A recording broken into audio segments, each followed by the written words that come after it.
here at Scotts Valley Middle School.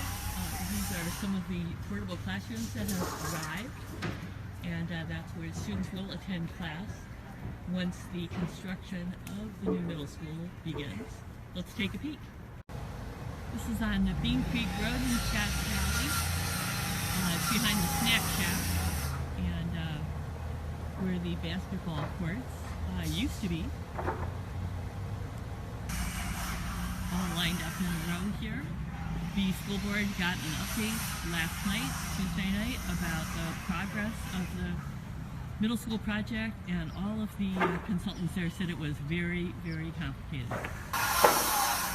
So you'll be hearing a lot of extra noise outside of Scotts Valley Middle School today.